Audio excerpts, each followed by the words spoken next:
সাহাবারা জিজ্ঞাসা করলেন, মা হুয়াল ঈমান ইয়া রাসূলুল্লাহ, এই বিশ্বাস ঈমান সম্পর্কে আমরা জানতে চাই। আল্লাহর নবী বললেন, ইকরার বিল লিসান, তাসদিক বিল জানান, আমল বিল আরকান, এরই নাম হলো ঈমান।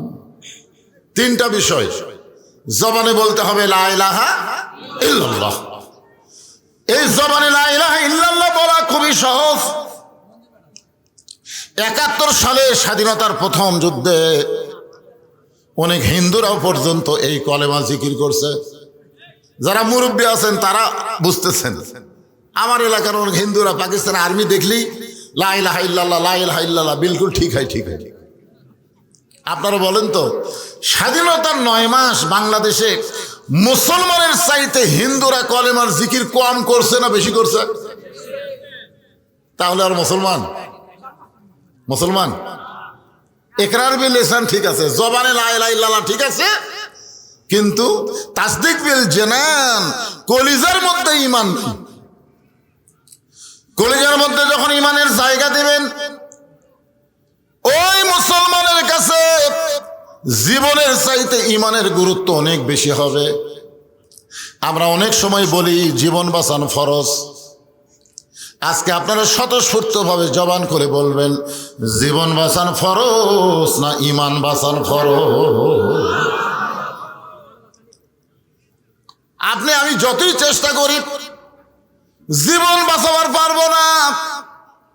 আগে কিছু হলে আমরা বলতাম ভারতে যাব, একটু জটিল অসুখ হলে আমরা কি বলতাম, মাদ্রাজে যাব, বলতাম না? অনেক লোক কিন্তু ভিসা করে খালি ভারতে যাওয়ার জন্য। এখন ভারত কি বলছে, তোরকে ভিসা বন্ধ, পেঁয়াজ বন্ধ, চিনি বন্ধ, আলু বন্ধ। এখন ওরা বন্ধ করে দিয়ে আপনার বন্ধ, কষ্ট কি বাংলাদেশের হচ্ছে না ভারতের হচ্ছে?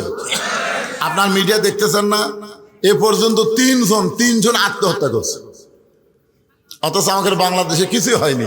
বাংলাদেশের জনগণ বুঝবারই পারেন, কারণ বাংলাদেশের জনগণ জানে রেজেক দাতা ভারত না, রেজেক দাতা হলেন আমার আল্লাহ। ধরে কারণ ঠিক কিনা? আমরা ভারতের দিকে তাকে থাকি না, আমরা তাকায় থাকি কার দিকে? আস্তাইনু বিস-সাবরি ওয়াস-সালাহ। আমা মিন দাব্বাতিন ফিল আরদি ইল্লা আলাল্লাহি রিজকুহা। আল্লাহ বলতেছেন পৃথিবীর এমন কোন বিচরণশীল প্রাণী নাই যার রিজেকের ব্যবস্থা আমি করি নাই। তার মানে বোঝা গেল, ভারত সবকিছু যদি বন্ধ করে দেয় আর আল্লাহ যদি রিজেকের দরজা খুলে দেয়, বাংলার মুসলমানের কোনো টেনশনের দরকার। আর আল্লাহ বলেছেন, ফালিয়াবুদু রব্বা হাযাল বাইত। যেই মসজিদ আপনারা তৈরি করতেছেন, যেই মসজিদ নির্মাণ করতেছেন, এই মসজিদকে লক্ষ্য করে আল্লাহ বলতেছেন, এই ঘরের মালিকের যদি তোমরা গোলামি করো, মসজিদ কার ঘর? জোরে বলেন, কার ঘর? ফালিয়াবুদু রব্বা হাযাল বাইত। এই ঘরের মালিকের যদি তোমরা গোলামি করো, তাহলে তোমাদেরকে দুনিয়াতে 2টা পুরস্কার সাথে সাথে দেওয়া হবে। 2টা পুরস্কার তোমাদের সাথে সাথে দেওয়া হবে। একটা পুরস্কার হলো তোমাদের রিজেকের কোনো পেরেশানি থাকবে না, আর দুনিয়ার সমস্ত ভয় থেকে আল্লাহ নিরাপত্তা দিয়ে দিবে। তার মানে বোঝা গেল, ভারত যতই পেঁয়াজ বন্ধ করুক, আলু বন্ধ করুক, চাল বন্ধ করুক, আল্লাহ বন্ধ করবে না, আল্লাহ খুলে দিবে। ওরা যত অ্যাটমের হাইড্রোজেন বোমার ভয় দেখা, কোনো ভয় নাই।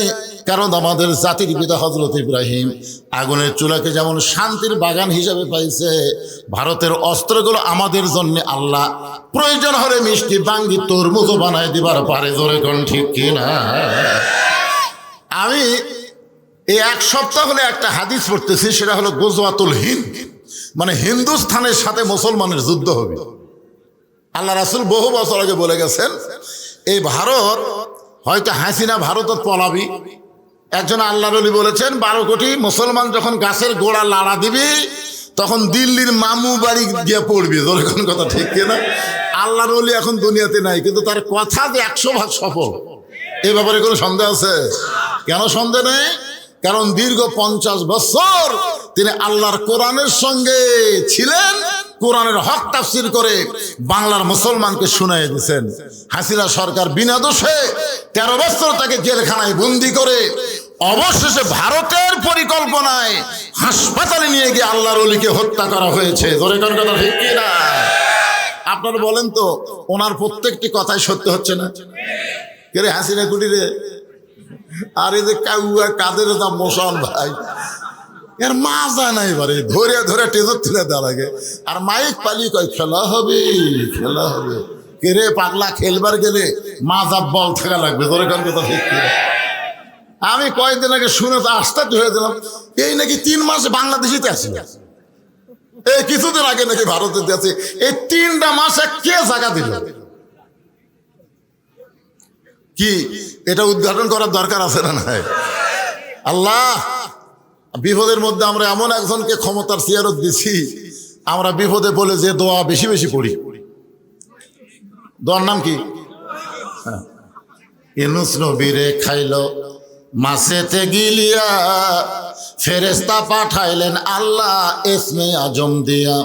দমে দমে সে হরদম পড়ে সে ইসমে আজম, মাছেরই উদর হইতে বাঁচাইলা প্রাণ। সবাই বলেন আল্লাহু আল্লাহু, তুমি জানলে জানালহু, শেষ করা তো যাই না গিয়ে তোমার গুণগান। আলহামদুলিল্লাহ। বয়স হয়ে গেছে তো, মানে 84 বছর বয়স, একটা বুড়ে থুড়ে মানুষ, আর একটু চ্যাংড়া মানুষকে দেওয়া লাগতো, ঠিক না? কিন্তু আমরা দেওয়ার পরে বুঝতে পারলাম, আমেরিকার ডোনাল্ড ট্রাম্প যখন প্রেসিডেন্ট হলো, তখন আমাদের বগুড়ার কিছু গুজব লীগ, আমাদের বগুড়ার কিন্তু 3টা লীগ আছে, আওয়ামী লীগও নেই, যুবলীগও নেই, ছাত্রলীগও নেই। এখন বাড়াছে হতাশা লীগ, গুজব লীগ, আফসোস লীগ। যে বগুড়া হলো বিএনপির ঘাঁটি, সেই বগুড়াতে এই লীগগুলো চান্স চলো কি করে? চিন্তা করে দেখেন, শহীদ জিয়াউর রহমান তিনি শুধু বাংলাদেশ না, সৌদি আরবে গিয়ে দেখেন আরাফার ময়দানে তার লাগানো গাছগুলো এখনো মানুষকে জান্নাতের বাতাস দেয়। জোরে কান সুবহানাল্লাহ। সেই শহীদ জিয়ার বগুড়া এই শালারা কিভাবে দখল করলো আল্লাহ ভালো জানে। তো যাই হোক, আমি যে কথা বলতে চাই একটু খেয়াল করবেন। আস্তাইনু বিস-সাবরি ওয়াস-সালাত ইন্নাল্লাহা মা'আস-সাবিরিন। আজকের ওয়াজের বিষয়টা হলো, আমরা চাবো কার কাছে? আল্লাহ 2টা মাধ্যম বলেছেন, একটা হলো ধৈর্য আর একটা হলো নামাজ। এই 2টার মাধ্যমে আল্লাহর কাছে আমাদের চাইতে হবে। যদি আমরা চাইতে পারি, আল্লাহ বলতেছেন ফালিয়াবুদু রাব্ব হাযাল বাইত আল্লাযী আত'আমাহুম মিন জু'ইন ওয়া আমানাহুম মিন খাউফ।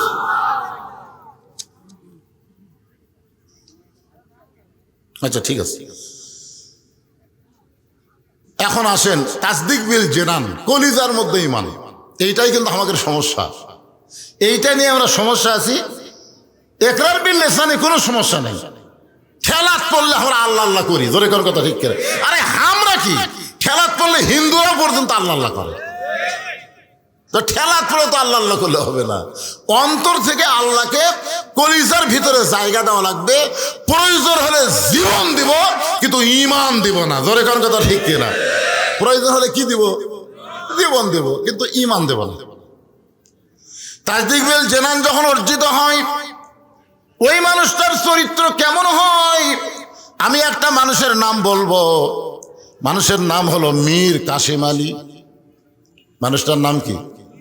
পরে বোঝেন, আগে নামটা শোনেন। উকিল গিয়া বলতেছে, স্যার আজকে রাত 12টায় আপনার ফাঁসি হবে, আজকে রাত 12টায় আপনার ফাঁসি হবে। তাসদিক বিল জেনান, কলিজার মধ্যে ঈমান। ফাঁসির কথা শোনায় ওই মানুষের কি হবে? যার কলিজার মধ্যে ঈমান আছে, তাই ফাঁসির কথা শুনে ওরে বাবারে, ওরে বাবারে, আমার ফাঁসি হবে, এই কথা বলবোই না। কারণ সে বিশ্বাস করে জন্মিলে মরিতেই হবে, আসলে যাইতেই হবে। জোরে করার কথা ঠিক কিনা? আপনারা কি মনে করতেছেন আসছেন যাবেন না?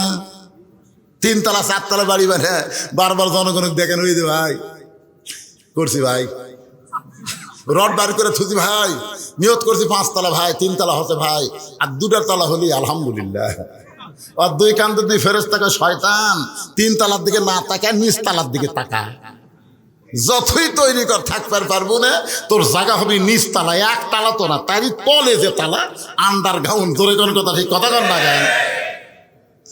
তাহলে তাসদিক বিল জানান, কলিজার মধ্যে যখন ঈমান থাকবে ওই মানুষটা বিশ্বাস করবে আসলে যাইতে, জোরে করে আসলে যাইতে হবেই। আর তাকে বলতেছে আজকে রাত 12টায় আপনার ফাঁসি হবে। তো মীর কাসেম আলী বলতেছে ভাই রাত 12টায় যদি ফাঁসি হয় এখন কয়টা বাজে? বলে এখন বাজে রাত 9:30। আলহামদুলিল্লাহ, এখন 2.5 ঘন্টা দেরি। তো ঠিক আছে, আমি 2 ঘন্টা ঘুম পাড়ি। উকিলকে বলতেছে আমি 2 ঘন্টা একটু ঘুম পাড়ি ভাই, 8 ঘন্টা আগে আমাকে ডাক দিও যদি সে এত না পাই। উকিল কয় মাথা নষ্ট নাকি রে, 2.5 ঘন্টা পর তার ফাঁসি হবি, তাই বলে 2 ঘন্টা ঘুম পাড়বি? যদি সে এত না পাই তাহলে ডাক দিও ভাই। উকিল মনে করতেছে এই ফাঁসির চিন্তা তত পাগলা হয়ে গেছে, ভুল বকতেছে। উকিল বাইরে চলে গেছে। 2 ঘন্টা পর উকিল এসে দেখে মীর কাসেম আলী ঘুম পাড়তেছে, নাকের সাউন্ড।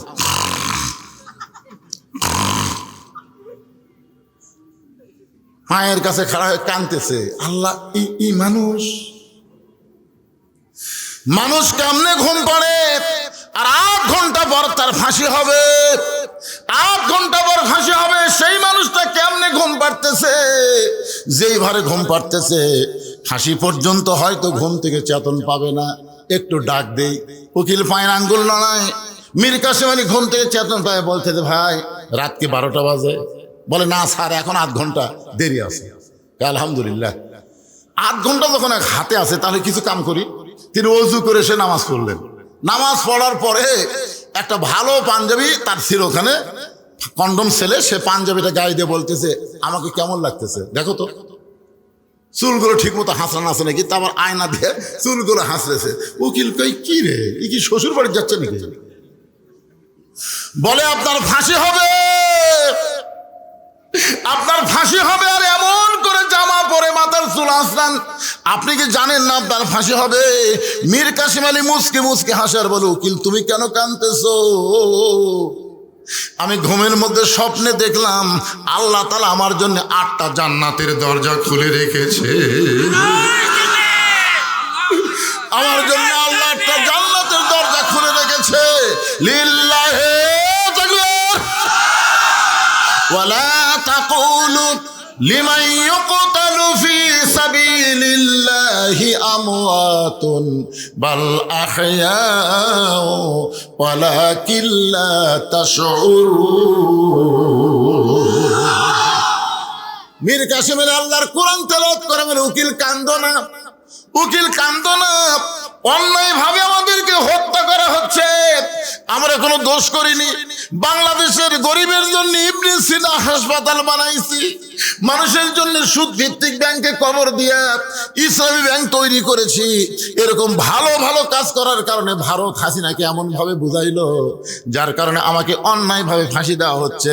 উকিল তুমি কান্দো না, ফাঁসি রশি আমার গলার মালা হয়ে যাবে, আল্লাহ তাআলা আমাকে অমরত্ব দান করবে। আল্লাহ বলেছেন অন্যায় ভাবে যাদের হত্যা করা হয় তাদেরকে তোমরা মৃত্যু বলো না, আমি আল্লাহ বলতেছি তারা জীবিত।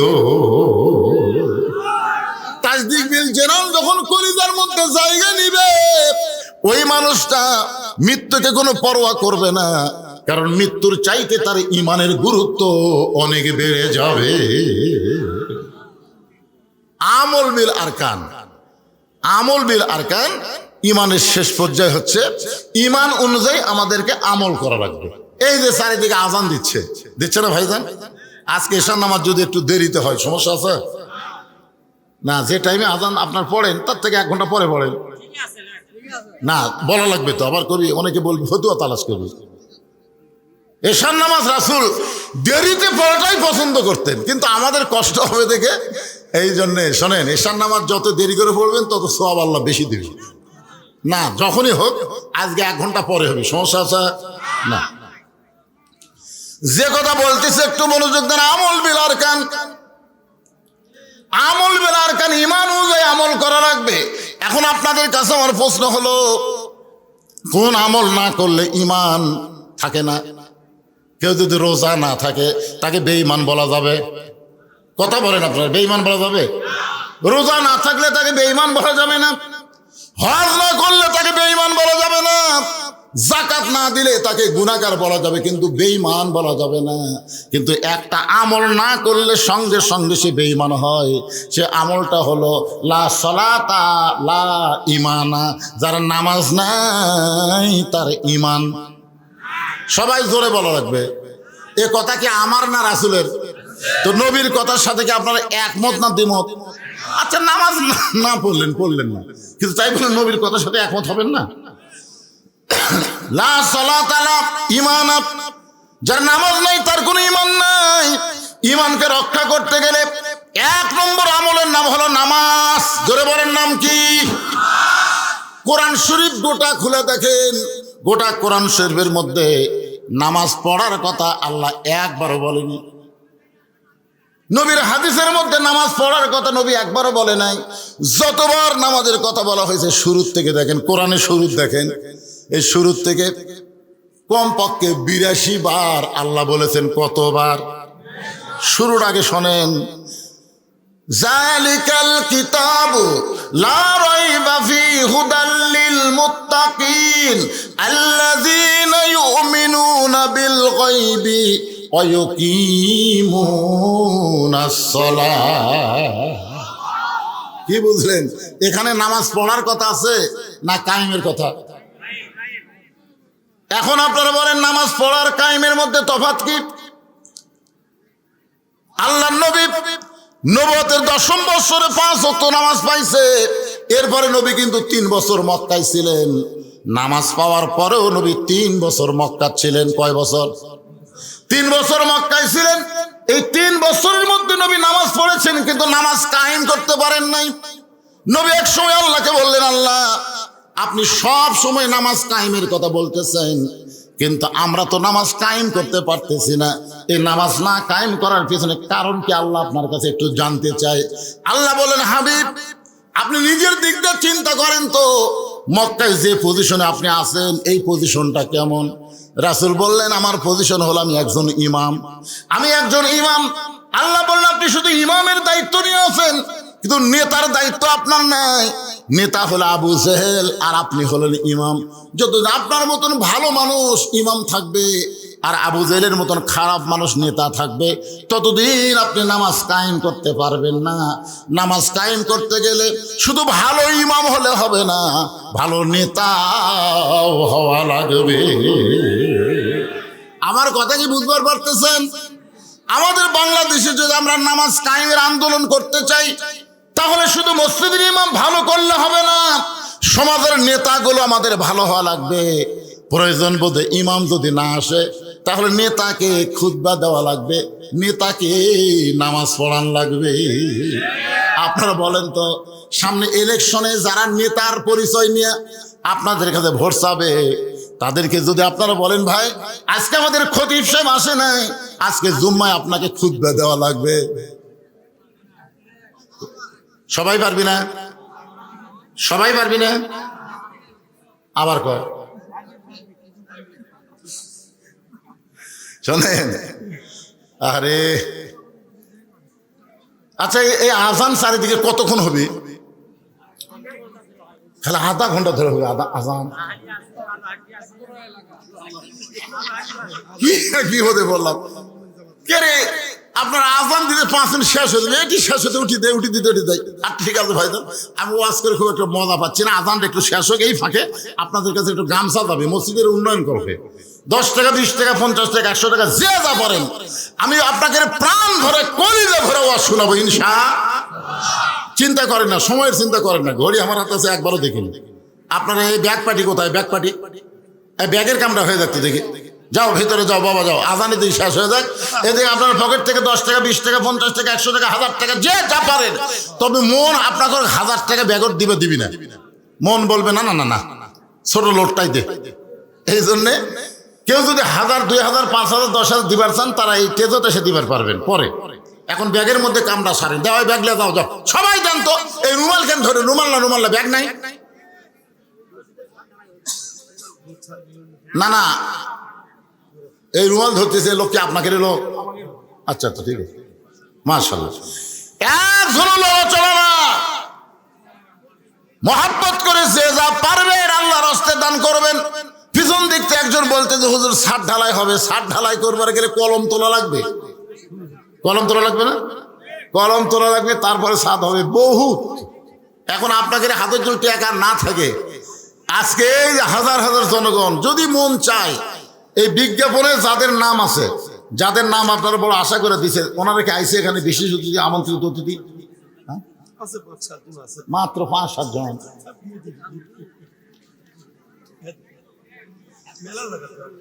এই আদায় করতে কতক্ষণ লাগবে? ঢিলামো করতেছেন কেন? ওয়াজ করা লাগবে তো। কারণ এই সাইডে আবার পিছন দিক থেকে চারিদিক থেকে হন। আমার মা বোনেরা যেখানে বসে আদায় করবে, মা আপনাদের কাছেও যাবে, আল্লাহর ঘরে দান করবেন। সর্বপ্রথম ইসলামের জন্য মহিলারাই বেশি দান করেছে। যে মহিলা ইসলামকে একেবারে ফুলে ফলে পাকিয়ে তুলেছে, তার নাম হলো খাদিজাতুল কুবরা। আজকে আমার মায়েরা মসজিদের জন্য দান করবেন, আমি দোয়া করে দেব মা খাদিজার সঙ্গে আল্লাহ যেন তাদের জান্নাত দেয়। দিচ্ছেন, সবাই দিচ্ছেন, পকেট থেকে বার করেন, সবাই বার করেন। আর টেজের উপর যে কয়টা আছে, কয়টা আমি আদায় করি ফাঁকি। এই মোহাম্মদ দিলজার রহমানের পক্ষে কি আইছে? আচ্ছা ঠিক আছে, তাহলে প্রধান অতিথির পক্ষ থেকে মসজিদ উন্নয়ন করবে 50,000 টাকা উনি দিবার চাইছেন। আলহামদুলিল্লাহ। আলহাজ মোহাম্মদ আব্দুল গনি সহসভাপতি অত্র মসজিদ, উনি আছেন? কোন আপনি কোন? সবাই আগে দিয়েছেন, তাহলে আমার চাওয়ার কি দরকার? আচ্ছা ঠিক আছে। হ্যাঁ 100 বস্তা লিল্লাহ। জনাব আলহাজ মোহাম্মদ আব্দুল গনি সাহেব 100 বস্তা সিমেন্ট ধরে বলেন মারহাবা। জনাব আলহাজ মোহাম্মদ আতাউর রহমান, উনি কে?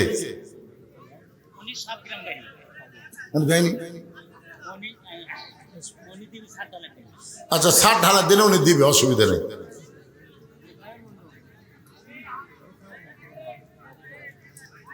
আমি আর বিজ্ঞাপনের যে অতিথিগুলোর নাম আর বলতেছি না।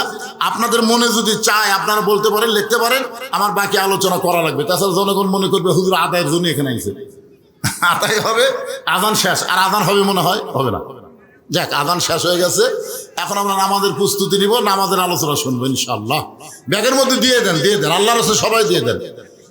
হ্যাঁ, একটু জিকির করেন, লা ইলাহা ইল্লাল্লাহ, লা ইলাহা ইল্লাল্লাহ, লা ইলাহা, লা ইলাহা ইল্লাল্লাহ মুহাম্মাদুর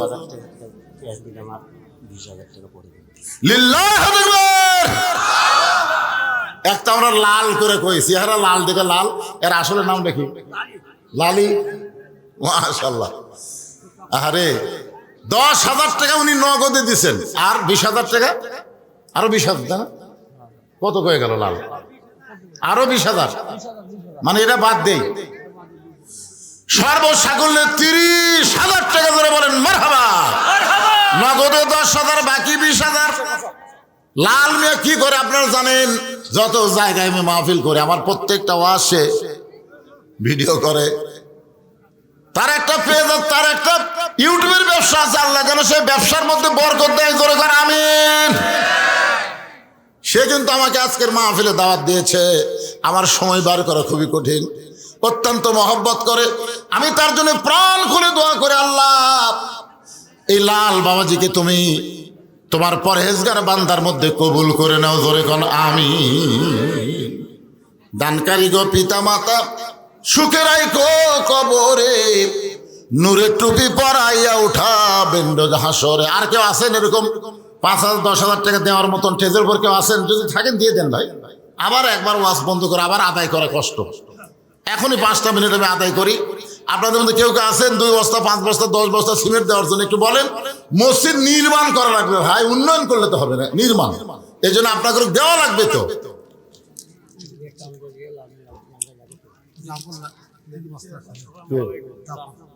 জাফর 3 বস্তা সিমেন্ট করবে দান।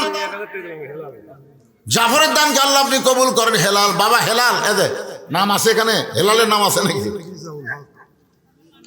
রেজাল হক কত দিছে? রেজাউল হক 5,000 টাকা নগদে করছে দান। আল্লাহ রেজাউল হকের দানকে কবুল করেন। আল্লাহর একজন বান্দা 1,000 টাকা দান করে গেল, আল্লাহ দানকে কবুল করেন। আল্লাহ নেক নিয়ত নেক আশা পড়ে আল্লাহুম্মা আমিন। জি দেন দেন দেন দেন। নাম কি বলবেন? ও আপনি জায়গা দিলেন, মাশাআল্লাহ। লিল্লাহ আজকের মাহফিলের সম্মানিত সভাপতি, উনি আল্লাহর ঘরের জন্য তো জায়গা দিছেনই দাতা সদস্য, আবার আমি যখন বারবার চাচ্ছি তখন আবার 15,000 টাকা নগদে আল্লাহর ঘরে দান করেছে। আল্লাহ তার দানকে কবুল করুক। তার বাপ আত্মীয় স্বজন যারা কবরে গেছে, এই দানবীর সন্তানের ওসিলায় আল্লাহ তাদের কবরকে জান্নাতের টুকরা বানায় দিয়ে জোরে করে আমিন। এই যে রাস্তার ধারে জায়গা দেওয়া, এটা কি জাতা ইমান? এটাইকে বলা হয় তাজদিদ বিল জেনান। বিশ্বাস করেছে 1 শতক জায়গার দাম 5-10 লাখ টাকা হবে, সেখানে অনেক শতক জায়গা। কয় শতক দিছে উনি?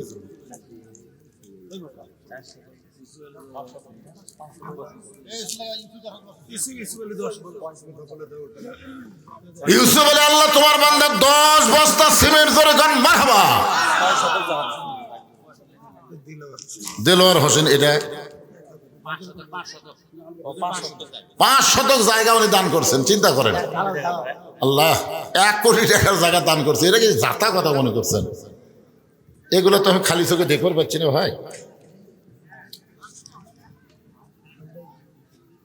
দেলোয়ার হোসেন মুক্তার উনি 1,000 টাকা দান করেছে। দেলোয়ার হোসেন আল্লাহ দানকে কবুল করেন। লাল বাবাজির শ্বশুর 1,000 টাকা দান করেছে, আল্লাহ দানকে কবুল করেন। আল্লাহুম্মা আমিন। আবু বকর সিদ্দিক রেজা সাহেব আছেন ভারপ্রাপ্ত চেয়ারম্যান। কেন রেজা সাহেব নাই ভারপ্রাপ্ত চেয়ারম্যান? এই চেয়ারম্যানও নাই। মতিউর রহমান মতি সভাপতি ডাকুর চক, উনি আছেন? হ্যাঁ। ছোট ভাইয়ের মামা শ্বশুর 10,000 টাকা ক্যাশ টাকা দিয়েছে। নাম? আবু সাত্তার মন্ডল। আব্দুল সাত্তার মন্ডল লাল বাবাজির ছোট ভাইয়ের শ্বশুর 10,000 টাকা নগদ, জোরে বলেন মারহাবা। আমেরিকা প্রবাসী, আমেরিকা। উনি আমেরিকার থাকে, তা আমেরিকার লোক 10,000 টাকা নিলেন কিভাবে? আরেকজন 500 টাকা। আল্লাহর একজন বান্দা 500 টাকা দান করছে, আল্লাহ দানকে কবুল করেন। সকলে বলে আল্লাহুম্মা আমিন। এখানে এমন করে আল্লাহর বান্দা নাই যে হুজুর আমরা যেই গ্রামেই আমাদের বাড়ি হোক না কেন, আমরা আল্লাহর ঘর রাস্তার পাশে, আল্লাহর ঘর রাস্তার পাশে। আপনি কোনো সময় এখানে নামাজ পড়তে পারবেন। এই হিসাবে 2 বস্তা 1 বস্তা করে সিমেন্ট আপনার আল্লাহর রাস্তায় লিখে দেবেন, অসুবিধা নেই। রবিউল ডাকুর সব 500 টাকা দান করেছে, আল্লাহ দান কবুল করেন। আল্লাহুম্মা আমিন। আরেকজন আল্লাহর বান্দা কিছু দান করছে, আল্লাহ আপনি কবুল করেন। আসল মূল আলোচনার দিকে আমি ফিরে যাচ্ছি। আরে সবই তো মতো কে বলবো, ওয়াজের লাইন তুই কিনে পারে। আরেকজন 500 টাকা দান করছে, আল্লাহ দানকে কবুল করেন। সকলে বলে আমিন। কি ওয়াজ করতেছিল মনে ভুলে গেলে তো হবে না। হ্যাঁ, তাজদিক বিল জেনারেল ওয়াজ শেষ করে আমল বিল আরকানের মধ্যে ঢুকলাম। আর আমল বিল আরকানের 1 নম্বর আমল হলো নামাজ। ধরে করে 1 নম্বর আমল কি? যার নামাজ নাই তার ঈমান নাই। লা সালাতা লা দীনা, যার নামাজ নাই তার কোনো ধর্মই নাই। আজকে সেই নামাজের ঘর মসজিদ, সেই মসজিদকে কেন্দ্র করে আজকের এই জান্নাতের বাগান লাগছে। এখন আপনাদের কাছে আমার প্রশ্ন হলো, এই নামাজটা নবী পাইছিলেন নবুয়তের 10 বছর বয়সে। ধরে কোন কয় বছর? মনে ভুলে গেলে তো আমার মনে ভুললে হবে না। 10 বছর বয়সে পাইছে। তারপরে 3 বছর নবী মক্কা ছিলেন। গোপনে গোপনে নামাজ পড়েছেন, কিন্তু নামাজ কায়েম করতে পারেন নাই। আজান দিবার পারেন নাই, জামাত করে পড়তে পারেন নাই। গোপনে গোপনে নামাজ পড়েছেন, কিন্তু প্রকাশ্যে নামাজ পড়তে পারেন নাই। নবী বলেন, আল্লাহ আপনি যত জায়গায় নামাজের কথা বলেছেন প্রত্যেক জায়গায় বলেছেন আকিমুস সালাত, নামাজ কায়েম করো। কিন্তু আমরা যেইভাবে করতেছি এইটা তো নামাজ কায়েম হচ্ছে না। এইটা হলো নামাজ পড়া বাংলাদেশের মতন। কোন দেশের মতন? নামাজ পড়া বাপ পড়ে বেটা পড়ে না, দাদা পড়ে লাঠি পড়ে না। যখন হয় চামড়া ঢিল, আল্লাহর সাথে দেয় মিল। জুয়ান বয়সে নামাজ পড়ে নাই, বুড়া বয়সে সিয়াল্লা মসজিদ গেছে, আছে না নাই? ওর খতিয়ান খুলে দেখবেন, খতিয়ান একটা খতিয়ান আছে না নাই? খতিয়ান খুলে দেখবেন, ওই সারা জুয়ান বয়সে অন্যায় অপকর্ম করছে, বুড়া বয়সে শয়তানক বলতেছে, কেরে পাগলা তুই যে বুড়া হলো, তোর চামড়া ঢিল হলো, যারা নামাজ পড়তেছে এরকে নামাজ নষ্ট করা লাগবে না। সিয়ার নিয়ে যারা মসজিদে যায় এরা কিন্তু নামাজে না, এরা শয়তানের এক ভাই, শয়তানের এক ভাই। কারণ মসজিদে নামাজ পড়ার জন্য না, মসজিদ হলো জামাত করার জন্য। জোরে করে কথা ঠিক না? আর জামাত করবার গেলে কাতার সোজা করা লাগবে। কাতার সোজা না করে কেউ নামাজ পড়লে সওয়াব পাবেন, কিন্তু জামাতের 27 গুণ সওয়াব পাবেন না। 27 গুণ সওয়াব পাবার গেলে পায়ের গোড়ালির সঙ্গে গোড়ালি মিল করে কাতার সোজা করে দাঁড়াতে হবে। এখন যেই বেটা সিয়ারি লেগেছে, ওই যেই কাতারত আছে ওই কাতারের লোকেরা নামাজের সওয়াব পাবে, কিন্তু জামাতের সওয়াব পাবে না। সৌদি প্রবাসী শিবুর স্বামী 10,000 টাকা নগদ দান করছে। এগুলো সব লেখা তো ও আজকে যখন করবেন করে কত টাকা লাগবে, টাকা আদায় করে দেবেন, অসুবিধা নেই। সৌদি প্রবাসী শিবুর স্বামী 10,000 টাকা দান করছে। আল্লাহ দানকে কবুল করে। আল্লাহ আপনার কবার চাচ্ছি মসজিদ হবি না, একবারে 3 তালা হবি। দেখেন আগে নামাজের জিনিসটা শোনেন না কেন? এখন চিন্তা করে দেখেন, যেই কাতারে চেয়ার আছে সেই কাতারের লোকের নামাজ হবে, কিন্তু জামাতের সওয়াব কথা কয় না একেবারে, জামাতের সওয়াব। কারণ জামাত করতে গেলে পায়ের গোড়ালির সঙ্গে গোড়ালি মিল করে দাঁড়াতে হবে, কিন্তু যেই বেটা চেয়ারে বসছে ওর পায়ের গোড়ালি গুটি। এই জন্য আপনাকে দুইজন সুস্থ মানুষ ওর চেয়ার ধরবেন, এ তো উঠবার চাবি না। আপনার 2 জন চেয়ার ধরে বলবেন, ভাই তোর জন্য আমরা সব কমতি নেবো না, বড় কষ্ট করে জামাত পড়বার আসছি, তুই পিছনে তো শান্ত রাখলে 2 নম্বর কাতারে থাকবেন। 2 নম্বর কাতার লোক এর জন্য তো আমাকে সব কমবি। ও কাবার ধরে 3 নম্বর কাতারে, 3 নম্বর কাতারে, না না না না, এই তো আমাকে কাতার থাকলে হবে না। শেষ পর্যন্ত দেখা যাবে চেয়ার পার্টি বারান্দাত গেছে। ধরে কার কথা ঠিক না? খোঁজলা দেখেন, যেই শ্যালো মিশিং চালু করে না, বছর অন্তর চালু করে, ওরা চালু করবার গেলে ঠেকা আছে, ঠেলা আছে না নাই? হয় না, কারণ বল বিয়ারিং সব জাম মারছে। বল বিয়ারিং জাম মারলে চালু হবে? ওই সারা জীবন নামাজ না পড়ার কারণে আর হাঁটুর বিয়ারিং, কোমরের বিয়ারিং সব জাম মারছে, এখন রুকু সেটা করবার পারে না, সিয়ারিলে নামাজ পড়ে। আর কোন ব্যক্তি যদি যৌবন কালে নামাজ পড়ে, বুড়া বয়সে যদি চেয়ারি নামাজ পড়া লাগে, লা ইউকাল্লিফুল্লাহু নাফসান ইল্লা উসআহা, আল্লাহ কোরআনে বলেছেন। বাংলাদেশে সরকারি চাকরি যারা করে, বুড়া বয়সে চাকরি করবার না পারলে সরকার যেমন তাকে পেনশনে বেতন দেয়, যৌবন বয়সে যারা নামাজ ধরেছে, বুড়া বয়সে যদি ঠিক মতো জামাত পড়বার না পারে, যেখানেই তারা নামাজ পড়বে আল্লাহ পেনশনের সওয়াব তার আমল নামায় দিয়ে দিবে। হজ, যাকাত, রোজা, এইগুলা কিন্তু বয়সের কথা বলা হয়নি, বুঝছেন? সামর্থ্য আসলে হজ করবেন, রোজা থাকবার পারলে রোজা করবেন, যাকাত সম্পদ বেশি হলে 2.5 টাকা যাকাত দেবেন। কিন্তু নামাজের ব্যাপারে কোনো ছাড় নাই। 6 বছর থেকে তালিম দাও, 10 বছর থেকে জোর করে নামাজ ধরাও। জোরে কোন কথা ঠিক কিনা? তাহলে নামাজের বয়স কয় বছর থেকে? 10 বছর। জোরে বলেন কয় বছর? 10 বছর থেকে 60 বছর, 50 বছর কেউ যদি জামাতে নামাজ পড়ে, বুড়া বয়সে যদি আর মসজিদে জামাত পড়বার না পারে, আল্লাহ তুমি যেখানেই পড়ো তাকে পুরাপুরি সওয়াব দিয়া দিবে। এখন আসুন, যেটা বলতেছিলাম, নামাজ কায়েম করবার গেলে আল্লাহর নবীর মতন ইমাম আবু জেহেলের মতন নেতা থাকলে হবে না। যিনি ইমাম তিনি নেতা হওয়া লাগবে। এমন একজন নেতা হওয়া লাগবে, যেই নেতা কোনদিন যদি মসজিদে ইমাম না আসে, প্রয়োজন হলে তাকে ইমামতি করা লাগবে। যদি একদিন ইমাম সাহেব আসেনি, নেতা সাহেব, চেয়ারম্যান সাহেব মসজিদ বসে আছে, তোর মুসল্লি বলবে, চেয়ারম্যান সাহেব আজকে আপনি খুতবা দেন। কত লোক বলতেছে চেয়ারম্যানের দাঁড়িয়ে নাই, কি খুতবা দিবি? আপনারা জানেন নেতা কাকে হয়? আল্লাহর কোরআন দিয়ে যখন রাষ্ট্র চলবে, নেতা হযরত ওমর মসজিদের মেম্বারে দাঁড়িয়ে খুতবা দিচ্ছেন। বাংলাদেশের মতন 96টা দেশের খলিফা হযরত ওমর মসজিদের মেম্বারে দাঁড়ায় খুতবা দিচ্ছেন। সুবহানাল্লাহ বলেন। কি সুন্দর খুতবা! মাঝখান থেকে একজন দাঁড়ায় গেছে, ইয়া আমিরুল মুমিনিন, আপনার খুতবা শুনবো না। ওমর ফারুক বলেন আমার অপরাধ কি? বলে আপনার অপরাধ হলো আমাদেরকে খাটো পাঞ্জাবি দিয়ে আপনি লম্বা জুব্বা পরে খুতবা দিচ্ছেন। ওমর ফারুকের চোখ দিয়ে পানি পড়তেছে আর মুখটা মুচকি মুচকি হাসতেছে। সুবহানাল্লাহ বলেন। মুচকি মুচকি হাসার কারণ হলো জনগণ যখন নেতাকে লোকমা দিবার পারবে তখন নেতা ইচ্ছা মতো চলতে পারবে না, আল্লাহর হুকুম মোতাবেক চলা লাগবে। জোরে কোন কথা ঠিক কি না? আর এই লোকমা শুরু হবে মসজিদের ভিতর থেকে। আপনারা বলেন তো 4 রাকাত নামাজ আসরের যদি ইমাম সাহেব title pass, double title pass, দাওরা পাস, সেই ইমাম যদি 3 রাকাত বসে, আসরের নামাজের 4 রাকাতে কয়বার বসা লাগবে? 2 বার। 2 রাকাতে একবার, 4 রাকাতে একবার। কিন্তু ইমাম সাহেব 3 রাকাতে বসে গেছে। একটা মুসল্লিরও খেয়াল নাই, মনে করতেছি ইমাম এত দামি ইমাম ঠিকই পড়াচ্ছে, কিন্তু অটো ভ্যানালা ওই আবার নামাজের খেয়াল আছে।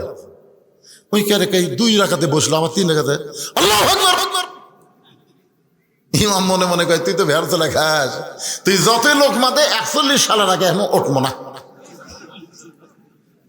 এই মনে করে যদি ইমাম বসা থাকে, আপনার বলেন তো মসজিদের মুসল্লি কার পক্ষে যাবে? ইমামের পক্ষে না ভ্যানালার পক্ষে? কেন? কারণ মসজিদ আল্লাহর ঘর, আল্লাহর ঘরের মধ্যে ইচ্ছা মতো নেতৃত্ব চলবে না, আল্লাহর হুকুম নবীর তরিকা মোতাবেক নেতৃত্ব দেওয়া লাগবে। ওমর ফারুক খুশি হওয়ার কারণ হলো ওদের জুব্বা খাটো, পাঞ্জাবি খাটো, আমার লম্বা দেখে ওরা খুতবা লোকমা দিয়েছে। এই খুশি হওয়ার কারণ হলো যতদিন মুসলমানের লোকমা থাকবে ততদিন মুসলমান এরিয়ার মধ্যে কোনো নেতা দুর্নীতি করতে পারবে না। পারবে? পারবে না। ওমর ফারুক লক্ষ্য করে দেখে যে বেটা লোকমা দিছে যে আপনার খুতবা শুনবো না, শুধু উই একলা না, সমস্ত মুসল্লিরা মাথা নিচু করে বসে আছে।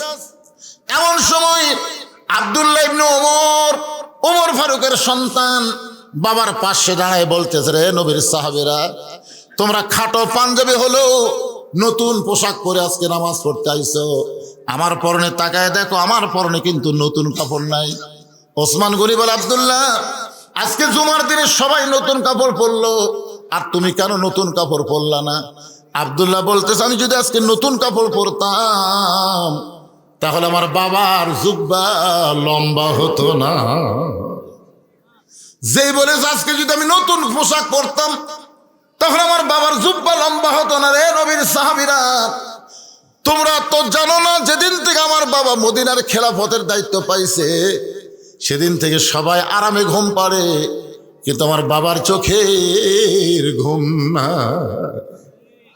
বাংলাদেশের 64 জেলায় জামাতের আমির নির্বাচন হলো, নেতা নির্বাচন হলো, সবাই আমরা ইউটিউবের মাধ্যমে, ফেসবুকের মাধ্যমে দেখলাম প্রত্যেকটা নেতার চোখে পানি।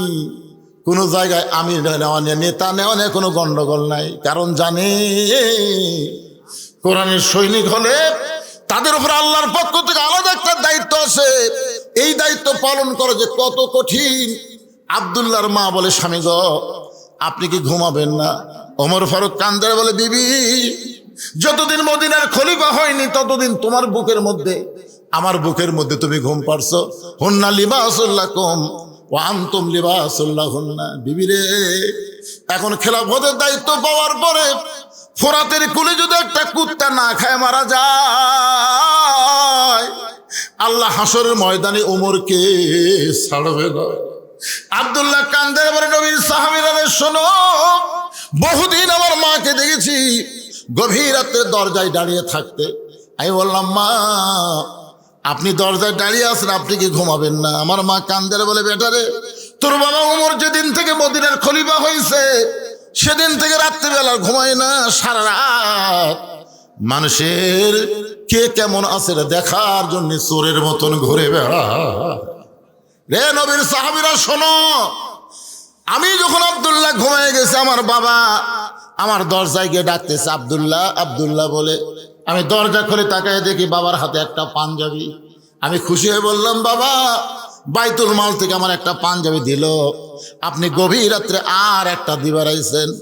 সঙ্গে সঙ্গে ওমর ফারুক আল্লাহর কোরআন থেকে তেলাওয়াত করলেন, ইন্নাল্লাহা ইয়ামুরুকুম আন তুআদ্দুল আমানাতি ইলা আহলিহা ওই হাকামতুম বাইনান নাস আন তাহকুমু বিল আদল। ওমা আব্দুল্লাহ, তুই কি মনে করছিস বাজান, তুই একটা পাঞ্জাবি পাইছিস, আমি তোকে আর একটা দিয়ে বেড়াইছি? না রে আব্দুল্লাহ, না, এই পাঞ্জাবিটা আমার ভাগে পড়েছে। তুই বল, আমি একটা ইমাম মানুষ এত খাটো পাঞ্জাবি গায়ে দিয়ে যদি খুতবা দেই তাহলে কেমন দেখায়?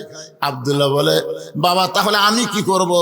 ওমর ফারুক বললেন, তোর পাঞ্জাবিটা আমাকে একটু দান করে দে, তোর পাঞ্জাবিটা আমাকে একটু দান করে দেবে, কারণ তুই তো আর ইমাম না, আমি হলাম ইমাম। আব্দুল্লাহ বলে, গভীর রাত্রে আমার জামাটুকু আমার বাবাকে দান করে দিলাম। বাবা তার জামা আমার জামা একত্র করে লম্বা জুব্বা বানায় বাবা খুতবা দেয়। এখন বলো, আমার বাবার খুতবা শোনা যায় কি না যায়? সমস্ত সাহাবীরা চিল্লায় বলে, আল্লাহর কোরআন দিয়ে যখন রাষ্ট্র চলবে, আল্লাহর কোরআন দিয়ে যখন রাষ্ট্র চলবে, এমন ভালো মানুষকে নেতা হিসাবে মুসলমানেরা দেখতে পাবে। মানুষের তৈরি আইন দিয়া বাংলাদেশ চললে ভালো নেতা দেখা যাবে না। ডক্টর কামালের সংবিধান দিয়ে বাংলাদেশ চললে ভালো নেতা দেখা যাবে না। ভালো নেতা যদি আগামীতে দেখতে চায়, আল্লাহর কোরআনের কোনো বিকল্প রাস্তা না। আল কোরআনের আলো সংসদে জালো, সব জায়গায় জালো, খালি ঘরে ঘরে তো হবে না, সব জায়গায়। কোরআন কি খালি ঘর? ঢাকা ওয়াসা কোম্পানি একটা টাঙ্কি বানাচ্ছে, টাঙ্কির ধারণ ক্ষমতা হলো 2 কোটি লিটার, 6-7টা ডিপটবল দিয়ে অনবরত পানি তুলতেছে। ওই টাঙ্কি থেকে পাইপের মাধ্যমে ঢাকার প্রত্যেকটা বাসায় পানি সাপ্লাই হয়। বাসার লোকেরা ওই টাঙ্কির পানি পান করে, টাঙ্কির পানি বাড়ির ট্যাবের মাধ্যমে গোসল করে, পান করে, যখন যা ইচ্ছে করে উজু করে। কিন্তু এই ভারতের দোসর, ভারতের 5-8টা গোলামেরা আছে না নাই আমাদের বাংলাদেশে? দেখবেন দেখবেন এরা মাঝে মধ্যে আফসোস করে বলে, আগেই ভালো ছিলাম। আপনারা বলেন তো, আগে এই মাহফিল যদি আপনারা করতে চাইতেন, বলছুক আনবার পারতেন? আনবার গেলে পাও ফাটা নেতার থেকে শুরু করে তেল তেলা নেতা পর্যন্ত দেওয়া লাগতো। সব নেতা যখন একেবারে অনুমতি দিল, তখন থানার থেকে বলতেছে চলবে না। কেন চলবে না? বধূশীত তো ডাকাত বক্তা। আমি বল, ডাকাত বক্তা? আমার একটা ওয়াজ বার আছে, সেদিনটা পুলিশ আমার উপর খেপা। সে ওয়াজ হচ্ছে, চোরও যা পুলিশও তাই, চোর চুরি করে আর পুলিশ চাঁদা খায়। বাংলাদেশে কোনো বক্তা বলেনি রে এই মাল খোঁজে, এই মাল। চোরও যা পুলিশও তাই, চোর চুরি করে পুলিশ কথা কয় না কেন? চোর পুলিশ ঘুরতে ঘুরতি কে কথা? হ্যাঁ, সেই থাকা থানা আমাকে দেখবার পারে না ভাই। আমাকে একবার বগুড়া জেলার এসপি, উনি এখন অবসরপ্রাপ্ত, বাধ্যতামূলকভাবে সরকার তাকে অবসর দিচ্ছে, নাম হলো মোজাম্মেল হক। নাম শুনছেন? বগুড়া 100 এসপি ছিল। আমাকে বাড়ির থেকে ধরে নিয়ে আসলে, আমাকে বাড়িতে ধরে এসে বলতেছে, আপনাকে ক্রস ফায়ার দেওয়ার হুকুম হয়ে গেছে। Cross fire. এসপি আমাকে বলতেছে সন্ত্রাসের মতন ভাষা, যে আপনার ক্রস ফায়ার দেওয়া হবে। আপনি কেমনে বলেন? 2 নেতা কোলাকুলি করলে পেট থেকে বুক থাকে না, মানে নেতার পেটে 10 মাসের বাচ্চা আছে, এ কথা আপনি কেমনি করেন? মানে প্রত্যেকটা নেতারা মন খারাপ, পুলিশ মন খারাপ, শেখ হাসিনা ফকুরনি, খালেদা জিয়া ফকুরনি, এরা সবাই মন খারাপ। ধরে কোন কথা ঠিক কিনা? আয় হায় হায় রে। এগুলো বলার পিছনে কারণ হলো, একটু মনোযোগ দেবেন। ওই ওয়াসা কোম্পানির টাঙ্কি থেকে পানি প্রত্যেকটা বাসায় সাপ্লাই হয় পাইপের মাধ্যমে, কিন্তু দেশীয় শত্রু আর ভারতের দালাল আছে না নাই? এরা গভীর রাতে টাঙ্কির ছাপনা খোলে, ওই টাঙ্কির ভিতরে একটা মরা মোষ ঢুকে দিচ্ছে, একটা মরা মোষ ঢুকা দিছে, ঢুকাতে আবার ছাপনি লাগা দিছে। এই মোষটা আস্তে আস্তে ফুলে উঠতেছে, পচতেছে, পচে গোলা গোলা গোলা গোলা প্রত্যেকটা বাসাত ওই পানিগুলো চলে যাচ্ছে। মরা মোষের সাথে পানির যদি একটা ধাক্কা খায়, তাহলে পানি পাক থাকে না নাপাক হয়? এখন এই পানিগুলো বাসার যাচ্ছে, বাসার লোকেরা গিলাসের মধ্যে পানি নিয়ে কোরআন শুদ্ধম রব্বুহুম শারাবান তাহুরা। আপনি যতই কোরআন পড়ে পানি পান করেন, পানি পাক হবে না যতক্ষণ পর্যন্ত টাঙ্কি পবিত্র না হবে। ধরে কোন কথা ঠিক কিনা? এই টাঙ্কির নাম হলো সংসদ। আগামী ইলেকশনে আমরা 300টা ভালো মানুষ ওই সংসদ পাঠামো, যারা কোরআন শরীফ বুকেলে সাইদি হুজুরের মতন আদালতে যায়। সাইদি হুজুর যতবার আদালতে গেছে কোরআন শরীফ আছে না নাই, ধরে আছে না নাই? হ্যাঁ, এইরকম 300 ভালো মানুষকে আমরা সংসদে পাঠাবার চাই। কোন চোর, বাটপার, দুর্নীতিবাজ, এই মমতাজের মতন পাগলি, মাহিয়া মাহির মতন জোকার, ফেদ্দুসের মতন নায়ক, এই শালারা যেন সামনে চান্স না পায়। ধরে কথা বলেন না কেন?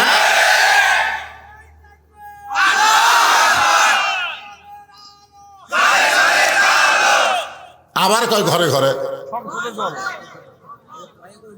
এই কিসের অভ্যাস? অভ্যাস পরিবর্তন করা লাগবে। আল কোরআনের আলো, কোরআন হাদিস যেখানে, দুনিয়ার মুসলমান লিল্লাহে তাকবীর। আল্লাহ তাআলা বললেন, হাবিব আপনি শুধু ইমাম থাকলে হবে না, আপনাকে নেতা হওয়া লাগবে। যতক্ষণ পর্যন্ত আপনি নেতা না হবেন ততক্ষণ পর্যন্ত নামাজ কায়েম হবে না। তখন রাসূল বলল, আবু জেহেলের যে বিশাল গুরু, আমি টুপিওয়ালা দাড়িওয়ালা, আমার যে কয়টা সাহাবী এরা তো সব দুর্বল, এক সন্ধ্যা ভাত পাই, 3 সন্ধ্যা পাই না। এই নেতার বিরুদ্ধে আমরা কেমনে লাগবো? আল্লাহ বলতেছে, যে পরিবেশ মক্কা চলতেছে এই পরিবেশে আপনাকে আবু জেহেলের সাথে টক্কর দিবে আমি বলতেছি না। তো রাসূল কয় তাহলে কোথায় যাব? বলে দরকার হলে মক্কা পরিবর্তন করে আপনাকে মদিনায় যাওয়া লাগবে। আল্লাহ রাসূল মদিনায় হিজরত করলেন। সুবহানাল্লাহ বলেন। আরে মাত্র 8 বছর নবী মদিনায় কি করলেন, যার কারণে 10,000 সাহাবী নিয়ে মক্কা বিজয় হয়ে গেল। ধরে কারণ সুবহানাল্লাহ। আবু জেহেল আছে, মক্কায় শেষ। তার আগে যে কথাটা আমি বলবো, নবী মদিনায় হিজরত করার পরে সর্বপ্রথম আল্লাহ নবী যে কাজটা করলেন, সে কাজটা হলো নবী নিজের হাতে একটা মসজিদ নির্মাণ করলেন, যে মসজিদের নাম হলো মসজিদে কুবা। ধরে কারণ নাম কি? যারা হজ করছেন এখানে, হাজী সাহেব যারা আছেন, বাবা তো হজ করছেন, এখানে হাজী সাহেব যারা আছে তারা জানে যে মসজিদে কুবার মধ্যে কেউ যদি 2 রাকাত নামাজ পড়ে, আল্লাহ খুশি হয়ে তাকে একটা ওমরা হজের সওয়াব দিয়ে দেয়। এই মসজিদে কুবা নবী হিজরত করার পরে কেমনে নির্মাণ করলেন শোনেন। আল্লাহ রাসূল জায়গার মধ্যে দাঁড়িয়ে বলেন, এত সুন্দর জায়গা, যেখানে দাঁড়াইলেই মনে হয় জান্নাতের বাতাস আসতেছে, এই জায়গাটা কার? মদিনার একজন আনসার বললেন, ইয়া রাসূলুল্লাহ এই জায়গা হলো একজন 2টা ইতিমের জায়গা। কিছুদিন আগে এদের বাবা মারা গেছে, আর বাবা মৃত্যুবরণের পর এই 2টা ইতিম সন্তান এই জায়গার মালিক হয়েছে। আল্লাহ রাসূল বললেন, ওই 2টা ইতিম বাচ্চাকে আমার কাছে ডাক দাও। 2টা ইতিম বাচ্চা যখন নবীর কাছে আসলেন, নবীর চেহারার দিকে ফেল ফেল করে তাকায় আছে। 400 রোজ গ্রহ তারা, তারি নূরের ইশারা, নইলে যে অন্ধকারে ডুবিত এই ধরনী। সবাই বলেন, নবী মোর পরশমণি, নবী মোর সোনার খনি, নবী নাম ভাবে যেজন সেই তো দোজা আনের ধ্বনি। 2টা এতিম বাচ্চা নবীর চেহারার দিকে তাকায় নজর ফিরাবার পারে না। সঙ্গে সঙ্গে নবী 2টা এতিমকে বুকের মধ্যে নিয়ে বললেন, বাবা তোমরা আমার চেহারার দিকে কি তাকায় তাকায় দেখো? বলে, মানুষ এমন সুন্দর হয় জীবনের প্রথম দেখলাম। আর আপনি যখন আমাদের 2জনকে বুকের মধ্যে টাইনা চাইপা ধরলেন, এত দরদ যে কোনো মানুষের বুকে থাকে, এইটা জীবনে প্রথম আমরা অনুভব করলাম। রাসূল চোখের পানি বের করে বলে, বেটা রে, তোরা যেমন এতিম আমিও তেমন এতিম। শিশুকালে মইরা গেছে মা, গর্ভে থাকতে মরছে পিতা, আমি চোখে দেখলাম না। শিশুকালে মইরা গেছে মা, গর্ভে থাকতে মরছে পিতা, নবী চোখে দেখিলেন না। কে করিবে লালন পালন, কে দিবে সান্ত্বনা? এই দুনিয়ার বড় এতিম নবী ছিলাম একজনা। বাজান এত সুন্দর জায়গার তোমরা মালিক হইছো, এত সুন্দর জায়গা তোমরা দেখাশোনা করতেছ। দুই এতিম বাচ্চা নবীর কাছে বুকটা জোরে ধরে বলে, নবী গো, এই জায়গার মালিক আমরা না, এই জায়গার মালিক হলেন আসমানওয়ালা। ওই দুইটা বাচ্চা তখনও মুসলমান হয় নাই। ওই দুইটা বাচ্চা হলো ইহুদির বাচ্চা, তাদের বাপ ইহুদি মারা গেছে। আর দুইটা তিন বাচ্চা বলতেছে, নবী গো, এই জায়গার মালিক আমরা না, এই জায়গার মালিক হলো আসমানওয়ালা। আমরা দুই ভাই দেখাশোনার দায়িত্ব পাইছি। রাসূল বলে, জায়গাটা আমার বড় পছন্দ হয়েছে বাজান, এই জায়গায় আমি আল্লাহর ঘর মসজিদ বানাবার চাই। এর বিনিময়ে তোমরা কি চাও বলো, বিনিময়ে কি চাও? দুইটা তিন বাচ্চা বলতেছে, নবী গো, বিনিময় যদি দিবার চান তাহলে আমরা শুনেছি আল্লাহ তাআলা মুসলমানের জন্য নাকি জান্নাত তৈরি করে রেখেছেন। সঙ্গে সঙ্গে নবী দুইটা তিন বাচ্চাকে বললেন, এই জায়গাটা যদি আল্লাহর ঘরের জন্য দিয়া দাও, দুনিয়াতে কোনো বিনিময় না নিলেও আল্লাহ তোমাদেরকে জান্নাতে ঘর দিয়া দিবে। সর্বপ্রথম মসজিদ নির্মাণ হলো মসজিদে কুবা। সাহাবারা বললেন, রাসূলুল্লাহ, এই মসজিদ নির্মাণের কারণ কি? রাসূল বললেন, আমরা সব দল ভাঙ্গা এক দল হব। সব দল ভাঙ্গা কয় দল? আপনাকে এই মসজিদে আওয়ামী লীগের মধ্যে যারা নামাজ পড়বে, বিএনপির মধ্যে যারা নামাজ পড়বে, জামাত ইসলাম, তাবলিগ, পীর মুরিদি যারা নামাজ পড়বে, মুয়াজ্জিন যখন আজান দেবে, আপনার বলেন তো এক এক দল কি এক এক মসজিদের জন্য যাবে, না সব দল এক মসজিদে যাবে? এই মসজিদ বানানোর কারণ হলো সব দল ভাঙ্গে আমাদেরকে এক দল হওয়া লাগবে। মসজিদের মধ্যে যখন ঢুকবেন তখন আপনি আওয়ামী লীগ থাকবেন না, বিএনপি থাকবেন না, জামাত থাকবেন না, পীর মুরিদি থাকবেন না, সব ভাই কাতারবদ্ধ হয়ে কালোর কাছে ফর্সা, ফর্সার কাছে কালো, উঁচার কাছে নিচু, নিচুর কাছে উঁচা, ধনীর কাছে গরিব, গরিবের কাছে ধনী, এমনকি এসপির কাছে চকিদার পর্যন্ত দাঁড়িয়ে যাবে। ধরে কোন ঠিক কিনা? নেতার কাছে তার সামচা ডালাবে। বলা হয়েছে পায়ের গোড়ালির সঙ্গে গোড়ালি মিল করবা, কাতারবদ্ধ হয়ে নামাজ পড়বা। সবাই যখন দাঁড়াইছে, আওয়ামী লীগ দাঁড়াইছে, বিএনপি দাঁড়াইছে, জাতীয় পার্টি, সবাই কাতারবদ্ধ হয়ে দাঁড়ায় গেছে। এক কাতারের মধ্যে দুই কাতার, তিন কাতার হয়েছে। এমন সময় ইমামতি কে করবি? হুজুর, একটা হুজুর নাই। একজন বলতেছে, হুজুর না থাকলে কি হবে? ইসলামী দলের একজন আছে।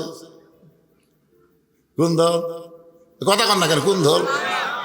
কয় নম্বর কাতারত? কয় 4 নম্বরত। আমি বুঝানোর জন্য বলতেছি, এখন আপনারা বলেন তো, ইসলামী দলের যে লোকটা 4 নম্বর কাতারে আছে, সে যদি নামাজ পড়াবার পরে তাকে আপনার 4 নম্বরে রাখবেন না সামনে দিবেন? সামনে না 4 নম্বরে?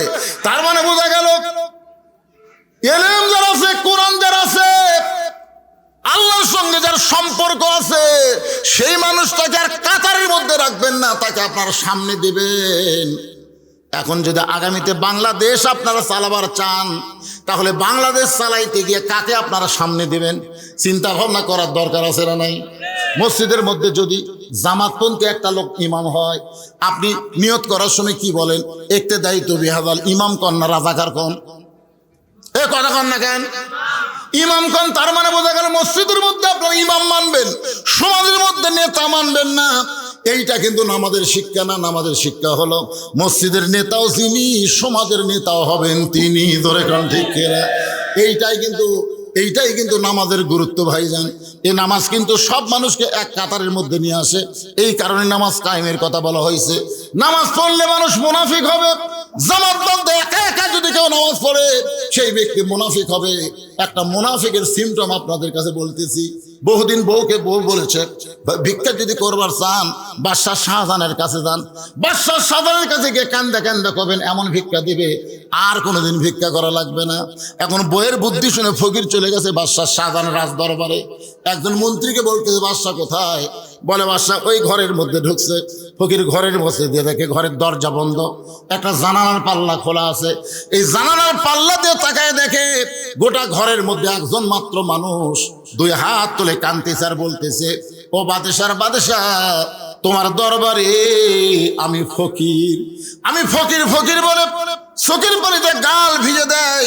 ফকির চিন্তায় পড়ে গেল, বইয়ের বুদ্ধি শুনে আসলাম বাদশার কাছে। আয়সা দেখি বাদশা নিজেই ফকির হয়ে কাঁদতেছে। বাদশা যদি নিজেই ফকির হয় তাহলে আমার মতন ফকির তো পাওয়ার কিছুই নাই। মন খারাপ করে যখন ফকির চলে যাচ্ছেন, এমন সময় দারোয়ান বলতেছে, বাবা আপনার কি বাদশার সাথে দেখা হয়েছে নাকি? ফকির রাগ করে বলে, এ দারোয়ানের বাচ্চা দারোয়ান, খালি দরজা পাহারা দিস, ভিতরের খবর জানিস না? ভিতরের খবর যদি জানিস তাহলে এরকম বলতে পারতিস না। তোরা যাকে বাদশাহ বাদশাহ বলে পূজা করতেছিস, আমি নিজের চোখে দেখলাম ফকির হয়ে কাঁদতেছে। সব দারোয়ান ফকিরকে ধরেছে। এমন সময় বাদশাহ শাহজাহান মুনাফিক বের হয়েছে। ধরে কান কে বের হয়েছে? কথা কয় না। মুনাফিক বের হয়েছে কারণ একলা নামাজ পড়ে, জামাতে নামাজ পড়ে না। জামাতে নামাজ পড়লে তার মধ্যে কোনো অহংকার থাকবে না। তেলতলা পায়ের কাছে ফাটা পা জোড়া লাগবে। জোরে কোন কথা ঠিক কিনা? কিন্তু একলা একলা যখন নামাজ পড়ে নিজে কিন্তু হাসে না। তাহাজ্জুদ নামাজ পড়ে, যায় নামাজ খোঁজে। জোরে কোন কথা ঠিক কিনা? কিন্তু একলা একলা বাদশাহ শাহজাহান একলা একলা কায়েম, ফকির ফকির ফকির, চোখ দিয়ে পানি ছাইড়া দিছে। সব দারোয়ান ধরে, কেউ কিল মারে, কেউ ঘুষি মারে। ফকির চিল্লে বলে, যতই মার মারিস না কেন, নিজের চোখে দেখা জিনিস মিথ্যা বলা যাবে না। এমন সময় বাদশাহ শাহজাহান বলে, রে দারোয়ানরা কারে মারতেছো, কেন মারতেছো? বলে, জাহাপনা আপনি নাকি ফকির হয়ে গেছেন, আপনি বাদশাহ নাই। সঙ্গে সঙ্গে মুনাফিক বাদশাহ শাহজাহান দৌড়ে এসে ফকিরের দাড়ি ধরে বলে, এই ফকির তুই কি জানিস না আমি মুঘল সম্রাট শাহজাহান? তুই কি জানিস না? ফকির বলে, এটাই তো জানতাম, কিন্তু ঘরের জানলার কাছে গিয়ে কি দেখলাম, আপনার মতো একজন মানুষ দুই হাত তুলে বলতেছে, ও বাদশার বাদশাহ, তোমার দরবারে আমি ফকির, আমি ফকির। সঙ্গে সঙ্গে বাদশাহ শাহজাহান নিজের গালে নিজে সর দিয়ে বলে, আমি মুনাফিক, আমি মুনাফিক। আমি আল্লাহর ঘরে যতক্ষণ ফকির সাজি ততক্ষণ, আর আল্লাহর ঘর থেকে বের হলেই আমি বাদশাহ হয়ে যাই। আল্লাহর ঘরে ফকির হবে, নিজের ঘরে বাদশাহ হবে। এরা মুসলমান না, এরা হলো মুনাফিক। জোরে বলেন ঠিক কিনা?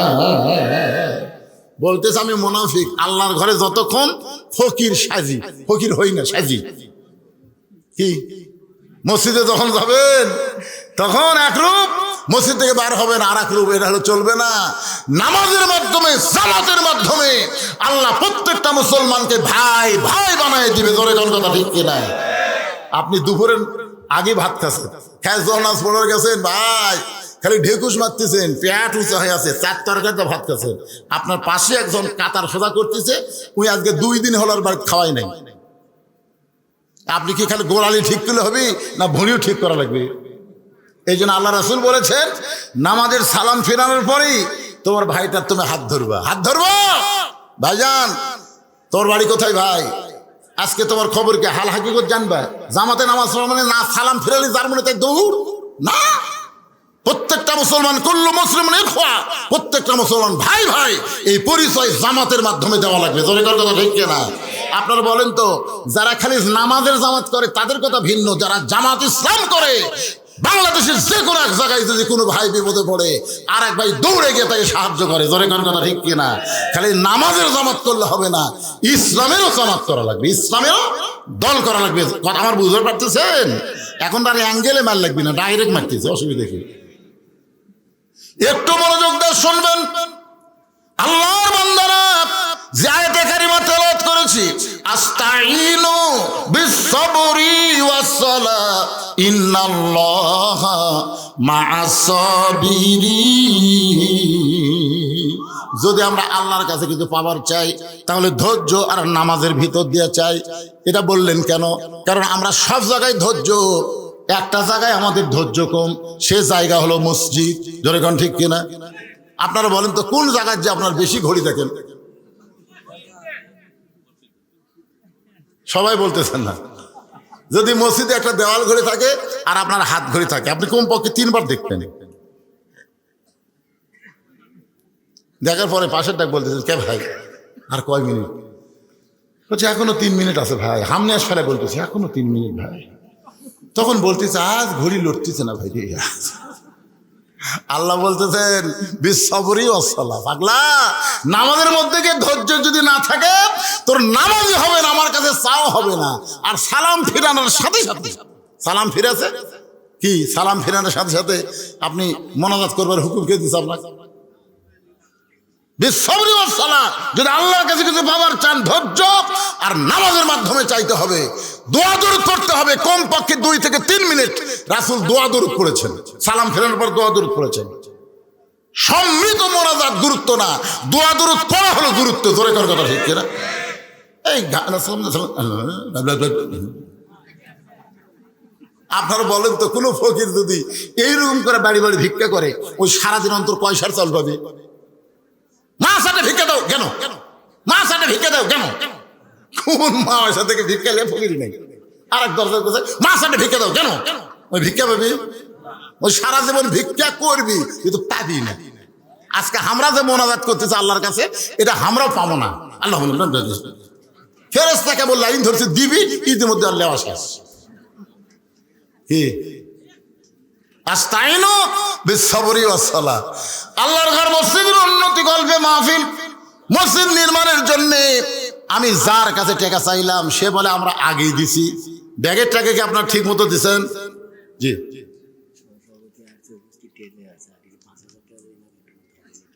সহসভাপতি আতাউর রহমান উনি আসছেন। কোথায় আতাউর রহমান ভাই, কোথায়? কখন আসছেন? আচ্ছা আচ্ছা, একটা কোন ভাই, আপনি আল্লাহর ঘর মসজিদের জন্য যা পারবেন, জোর জবরদস্তি করা যাবে না। জোর জবরদস্তি করলে চাঁদা হবে, কিছুদিন পর মসজিদের কলম ফাট ধরবি, দরকার নেই। দান হচ্ছে অন্তর থেকে যার যতটুকু, ঠিক কিনা বলেন? দান। আর যখনই বলবেন এত দেওয়া লাগবে, তখন চাঁদা। মসজিদের জন্য আমরা দান চাবো, চাঁদা চাবো না, ঠিক কিনা বলেন? তো সহসভাপতি সাহেব ইচ্ছা মতো কতটুকু পারবেন। আর সোহেল ভাই উনি আগে দিচ্ছেন 5,000 টাকা, আজকে আবার নতুন করে কত দিবেন ভাই? সোহেল ভাইকে আজকে 5,000 দিচ্ছে, মাশাআল্লাহ। 5,000 টাকা দান করছে আল্লাহ। সোহেল ভাইয়ের দানকে আল্লাহ আপনি কবুল করেন। জোরে বলেন আল্লাহুম্মা আমিন। বলেন বলেন, সহসভাপতি বলেন। এটা কি? এই আবার প্রশ্ন দিচ্ছে, দেখেন তো প্রশ্নটা আপনাকে সবার জন্য না, খালি একজনের জন্য? আমার উপর গোসল ফরজ হয়েছে, কিন্তু মুখে খাবার আটকে আছে, তাহলে কি আমার ফরজ গোসল আদায় হবে? তাহলে হুজুর, পান খায়, তাদের তো দাঁত আটকে থাকে, তারা কি গোসল আদায় হবে? যারা পান খায় তারকে আটকে থাকে, তুমি খাড়াইতে দেখছে? যদি না দেখো তাহলে তুমি মিথ্যাবাদী হবে। কারণ যে লোক পান খায়, তার দাঁতের মধ্যে পান আটকে থাকে। আটকে যদি থাকে তাহলে তো অবশ্যই হবে না। একটা দাড়ি যদি আপনি দাঁড়িয়ে জলদি করবে গেলে দাড়ি পর্যন্ত খিলাল করা লাগে না? আপনার যারকে দাড়ি নাই তারকে তো তেল তালা আরামসে মারতেছেন, কিন্তু আমাকে তারা দাড়ি এদিক থামারা লাগে, এদিক থামারা লাগে, এদিক থামারা লাগে, দাড়ির গোড়ায় গোড়ায় পানি পৌঁছানো লাগবে। তাহলে যারা পান খায় ওরা কি পান থুয়ার কি সে হুঁশ নাই? সব পরিষ্কার করবে। আপনি হয়তো পান খাওয়া পছন্দ করেন না, এই জন্য বলতেছেন। পান খান, কিন্তু পানের সাথে নেশা হয় এরকম কিছু খাইন না। খান, পান খেলে অনেক লোকের পিত্তি ব্যারাম আছে, পান না খেলে সমস্যা আছে, গ্যাস আছে, খান। পান খাওয়া তার হারাম না, কিন্তু পানের সাথে নিশাদ্রব্য জিনিস যেটা খাইলে আপনার নেশা হবে, না খাইলে, পান না খাইলে আপনি থাকবার মাত্র অস্থির হয়ে যাচ্ছেন, এগুলো ইসলামে জায়েজ করেনি। আমার কথাটা বুঝলেন? পাইকারি হারে একেবারে পানের উপর একটা হারাম ফতোয়া দেন না। হালালও বাইয়িনুন, হারামও বাইয়িনুন। আল্লাহ কোরআনে বলেছেন হারামও প্রকাশ্য, হালালও প্রকাশ্য। যেটা হারাম না সেটা হারাম বলা কবিরা গুনাহ, আর যেটা হারাম সেটা হালাল বলাও কবিরা গুনাহ। আমার কথা কি বুঝলেন? এই জন্যে ফতোয়ার ব্যাপারে একটু সতর্ক হবে ইনশাআল্লাহ। আমাদের বাংলাদেশে কিছু আহলে হাদিস বক্তারা বের হয়েছে, এরা ইসলামী আন্দোলনের ব্যাপারে কোনো কথাই বলে না, কোনো কথা বলে না। এই শালারা খালি ফেতনা বাজাদা কয়েকটা কথা কয়। আমিন জোরে কবি, নাচতে কবি। আমিন কন রে বাবা, জোরে নাচতে কন। তারাবির নামাজে রমজান মাস আসতে শুরু হয়ে যাবে। আমাকে এলাকা তারা আহলে হাদিস লাগতেছে না, সৌদি আরবে কাম করবে গেছিল, 4 বছর কাম করে এসে উনি এক মুফতি হয়ে গেছে। না না, তারাবি আমরা 8 রাকাতের উপর পড়িনি। তারাবি হচ্ছে 8 রাকাত, আমরা হুজুরে পড়ি 20 রাকাত, ওই আসে ফতোয়া দিছে 8 রাকাত। এমন ভাবে খাড়া হচ্ছে বুঝলেন, 2 পাও 2 দিকে দিছে একেবারে। নামাজে কিভাবে দাঁড়ান লাগবে সে নিয়ম ইসলামে আসলে নেই। পায়ের সঙ্গে পা লাগায় যদি আপনার দাঁড়ান, কাতার ফাঁক না বন্ধ করে দেবেন, সেটা ভিন্ন কথা, কিন্তু তারও তো একটা এরিয়া আছে রে ভাই। আপনি যখন 2 পা 2 দিয়ে গেলেন মাঝখানে কি হলো? যারকে গ্যাস বেশি তারকে তো ঘন ঘন বাড়ি হয়ে যাবে, জোরে কোন ঠিক কিনা? এই জন্য একটু চাপা চাপা ধরে আপনার নামাজ পড়ে। ভাই নামাজের মধ্যে শয়তান সবসময় চাবে মিন শারিল ওয়াসওয়াসিল খান্নাস, ওযু নষ্ট করতে চাবে, এ করতে চাবে। আর শীতের দিন একবার ওযু নষ্ট হয়ে গেলে ওই ওর দরকার নামাজ ছাড়বি, তা ওযু করবি না, জোরে কোন ঠিক কিনা? এই জন্য যাই হোক, এগুলো ফতোয়াবাজি না করে আমি যে আলোচনা করলাম নামাজ সম্পর্কে, এই ব্যাপারে যদি আপনাদের কারো কোনো প্রশ্ন থাকে করতে পারেন। সিয়ার চলবি না, এক কথা। আমার কথা কি বুঝলেন? কারণ নামাজের যে কয়টা ফরজ তার মধ্যে দাঁড়িয়ে নামাজ পড়া কথা কয় না কি ফরজ, এই জন্য সিয়ার চলবে না। যদি আপনি দাঁড়াবার পরে হেঁটে হেঁটে মসজিদে আসেন তাহলে দাঁড়িয়ে থেকে আপনি নামাজের নিয়ত করেন। যদি প্রয়োজন হয় যে আপনি দাঁড়াবার মতন পারতেছেন, বসে থেকে নামাজ পড়েন। বসে থেকে যদি না পারেন শুয়ে থেকে পড়েন, শুয়ে থেকে যদি না পারেন ইশারা দিয়ে পড়েন, কিন্তু সিয়ারে পড়া যাবে না। কারণ লিল্লাহি কানিতিন, আল্লাহ বলেছেন কুমু লিল্লাহি কানিতিন, আনুগত্য নিয়ে আমার সামনে দাঁড়াও। সিয়ারে বসলে আনুগত্য হয় না ভাই, সিয়ারে বসলে ভিতরে একটা ভাব তৈরি হয়, জোরে কোন কথা ঠিক কিনা? আল্লাহ পাক আমাদের সবাইকে আনুগত্য নিয়ে মোটামুটি ধৈর্য নিয়ে আল্লাহর নামাজ পড়ার তৌফিক দান করুক। সকলে বলে আল্লাহুম্মা আমিন। আমার সম্মানিত মা বোনেরা, পর্দার অন্তরে যারা বসে আছেন তারা চিন্তা করতেছেন, হুজুর আজকে ওয়াজের শুরু থেকে পর্যন্ত শুধু নামাজের ওয়াজ করলেন, আমাদেরকে কোনো ওয়াজ করবেন না। আমি মেয়েদের জন্য বলতেছি, মা নামাজ শুধু পুরুষ মানুষের জন্য না, মেয়েদের জন্যও নামাজ। কিন্তু মেয়েরা নামাজ পড়ার আগে তাদের গুরুত্ব হবে পর্দা। রাসূল বলেছেন, পর্দা যদি কোনো মেয়ের কমজোরি হয় তার নামাজ রোজা হজ জাকাত কোনোটা আল্লাহর দরবারে কবুল হবে না। মেয়েদের যত আমল আছে, আমল বিল আরকানের মধ্যে 1 নম্বর আমল হলো পর্দা। আমার মা বোনেরা পর্দার মধ্যে থাকবেন। আল্লাহ কোরআনে বলেছেন, অকরনা ফি বুয়ুতিকুন্না ওয়ালা তাবাররুজনা তাবাররুজাল জাহিলিয়াতিল উলা। রাসূল বলেন, ফাতেমা শুধুমাত্র পর্দা নিশি হওয়ার কারণে আল্লাহ তোমাকে জান্নাতি নারীদের নেত্রী হিসাবে কবুল করেছে। ফাতেমা এমন পর্দা নিশি ছিলেন। গত বছর আপনাদের ওয়াজ শোনাইছি, গভীর রাত্রে দুনিয়া থেকে বিদায় নিয়েছেন।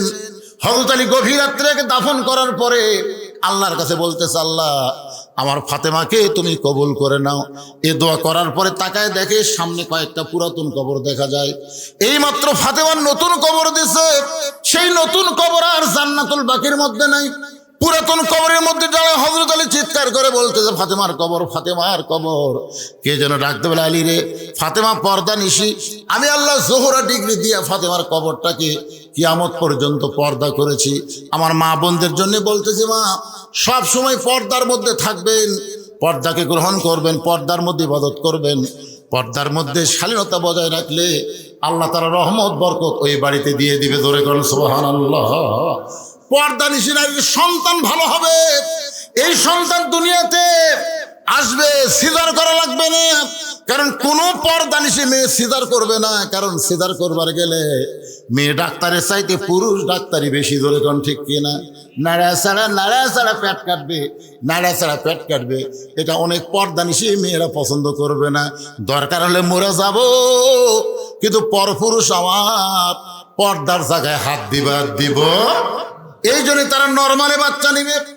নরমালে বাচ্চা তো আগে সবাই নিছে। এই টেনের উপর আমরা যত মানুষ বসে আছি, আমাদের মধ্যে একটা ব্যক্তিও নাই সিজার করা আছে। দেখেন, একটাও সিজার করা নাই। তার মানে আপনারা কি মনে করতেছেন, আমাদের মায়েরা, আমাদের দাদিরা কি মারা গেছে নাকি? এমন কথা বলা হয়েছে, কি বলবো, প্রসবের কথা, মা বিনে সেই ব্যথা কেউ তো বুঝিবে না। মাজন ঠেকিয়া সন্তানের দায়, ওয়াকালে মা মারা যায়। মায়ের পায়ের তলে আল্লাহ জান্নাত দেওয়ার কারণ একটাই, মা কষ্ট সহ্য করে সন্তানকে প্রসব করে। ধরে কোন সুবহানাল্লাহ। কিন্তু এখন সিজার, এই যে সিজার করার কারণে আমাদের ছেলেরা যে দৌড়াদৌড়ি করতেছে, মাহফিলে বসতেছে না। কারণ কি জানেন? জন্মের 2 দিন আগে ওর মায়ের পেট কাটছে। ওর তো নর্মালি জন্ম হবে 2 দিন পরে, নর্মালি হবে। কিন্তু ওর মায়ের অধৈর্যের কারণে 2 দিন আগে পেট কেটে থেকে ওর ঘুমই ভাঙেনি। আপনারা যেখানে সিজার করে খোঁজ নিয়েছেন, আমি নার্সের কাছ থেকে খোঁজ নিয়েছি যে সন্তান যখন ঘুম ভাঙে না, তখন ঘুম ভাঙানোর কারণ কি জানেন? এই 2 পা ধরে এরকম একটা আমার দিকে তাকান, মাথার উপর তুলে এইরকম একটা ঘুরান দেয়। ওই ঘুরানে ওই বাচ্চা মাথার ঝাঁকি খায়, কান ধরে ই করে কান্দে ওঠে। এই যে ঝাঁকি খাওয়া খেলো, এখন মোবাইল ছাড়া ভাত খায় না, মোবাইল ছাড়া কান্না বন্ধ হয় না। যেই ছোট বাচ্চা মোবাইল ছাড়া ভাত খায় না, মোবাইল ছাড়া কান্না বন্ধ হয় না, এরা কোনোদিন কোরআনের কর্মী হবে না, এরা মেসি নেইমারের সাপোর্টার হবে। জোরে জোরে কথা ঠিক না? আমি আমার মা বোনদের জন্য বলি, বাংলাদেশে তিনটা জিনিস খুবই গুরুত্বপূর্ণ। একটা হলো বড় ডাক্তারের বইয়ের কোনোদিন সিজার লাগে না, 2 নম্বর মৌলানার বাড়িতে কোনোদিন মিলাদ হয় না, 3 নম্বর পীরের বউ কোনোদিন মুরিদ হয় না। আপনার খেয়াল করে দেখবেন, আমাদের বগুড়া জেলার যত বড় ডাক্তার আছে, একটা ডাক্তারও সিজার করে বাচ্চা রায়নি, সব নর্মালে বাচ্চা আছে। আর মৌলানা যারা এরকে বাড়িতে কিন্তু মিলাদ হয় না, এরা পরের বাড়িতে পড়ায়, কারণ জানে মিলাদ একটা ফাও জিনিস, কামাঘাটে একল করে। আর একটা হলো পীরের বউ মুরিদ হয় না, কারণ হলো পীরের বউ জানে আমার পীর মাঝে মধ্যে মুরিদের বইয়ের দিকে চোখ মারে, এই লুচ্চার হাতে মুরিদ হমো। বাংলাদেশের অধিকাংশ পীরই হচ্ছে লুচ্চা। রামকন কি লুচ্চা? এই শালা লুচ্চারা বাংলাদেশে কখনো চাবে না যে আল্লাহর কোরআন দিয়ে বাংলাদেশ চলুক। জোরে কোন ঠিক কিনা? আপনারা জানেন এই কোরআনের বিরুদ্ধে সবসময় 3 দল আছে। এক দল হচ্ছে আবু জেহেলের মতো রাষ্ট্রীয় শক্তি, 2 দল হলো কোটিপতি পুঁজিপতি, তারা সুদ খাবে, যাকাত দিবে না, কোরআনের আইন তারা বাংলাদেশে বলবৎভাবে দিবে না। জোরে কোন কথা ঠিক কিনা? আর একটা হলো ধর্ম নিয়ে যারা ব্যবসা করে খাচ্ছে। আমার দয়াল বাবার দরবারেতে কেউ ফিরে না খালি হাতে। এই দয়াল বাবারা কোনোদিনও চাবে না বাংলার জমিনে আল্লাহর কোরআন বিজয় হোক। জোরে কোন ঠিক? আমরা চাই এই মসজিদে 5 ওয়াক্ত নামাজ জামাতের সঙ্গে আদায় হবে, নামাজ কায়েম হবে। আগামীতে এই মসজিদ রাস্তার ধারে জল জল করে জ্বলবে।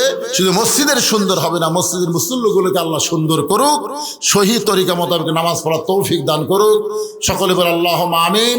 আমি এখানে একটা মোনাজাত করে দিব, এরপরে ইশার জামাত হবে। তারপরে আজকের মাহফিলের অন্যতম আকর্ষণ আন্তর্জাতিক খ্যাতি সম্পন্ন মুফাসসিরে কোরআন হযরত মাওলানা ইমদাদ হোসেন জিহাদি ঢাকার বক্তা আপনাদের সামনে ইশার পরে আলোচনা করবে। আমি এখান থেকে বিদায় নিয়ে চলে এসেছি। সংক্ষিপ্ত একটা মোনাজাত। আল্লাহুম্মা আমিন। আয় আল্লাহ তাআলা, দীর্ঘ 2 ঘন্টা সময় ধরে তোমার বান্দাদের সামনে নামাজ সম্পর্কে আলোচনা করেছি। আল্লাহ মেহেরবানি করে আজকের মাহফিল আমাদের সকলের হিদায়াতের জন্য, নাজাতের জন্য কবুল করে নাও। আল্লাহ এশার নামাজের পরে আবার কোরআনের তাফসির হবে, যোগ্যতম আলিমে দ্বীন এখানে আলোচনা করবে। আল্লাহ সকলকে এশার নামাজের পরে আলোচনায় অংশগ্রহণ করার তৌফিক দিয়ে দাও। আল্লাহ আজকের এই মাহফিলে তোমার ঘর মসজিদকে লক্ষ্য করে নগদে বাকিতে যারা দান করেছে, আল্লাহ সকলের দানগুলোকে জান্নাতের বিনিময়ে কবুল করো। আল্লাহ তোমার ঘরের জিনিস জায়গা দিয়েছে, দাতা এখানে বসে আছে। আল্লাহ আজকে আবার 15,000 টাকা নগদে দান করেছে। ও মাবুদ মাওলা, কে কোন নিয়তে কি দান করলো আল্লাহ সবই তুমি জানো। আমার মায়েরাও দান করেছে, বাবাদেরও দান করেছে, যুবকেরাও দান করেছে। আল্লাহ সবগুলো দান মসজিদের জন্য কবুল করে এদেরকে জান্নাতে একটা ঘর করে দিও। আল্লাহ আয় আল্লাহ তাআলা, শুধু কোরআনের ওয়াজ শুনলে হবে না, বাস্তবে বাংলার জমিনে আমরা কোরআনকে দেখতে চাই। আল্লাহ আগামীতে কোরআন দিয়ে বাংলাদেশ চলবে, এ দৃশ্য আমাদের সকলের দেখার তৌফিক দিয়ে দাও। আমি অসুস্থ, আমার মতো অসুস্থ যারা সুস্থতা দান করো।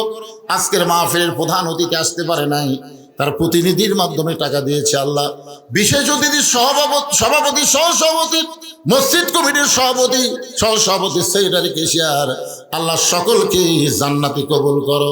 সুবহান রাব্বিকা রাব্বিল ইজ্জাতি আম্মা ইয়াসিফুন ওয়া সালামুন আলাল মুরসালিন।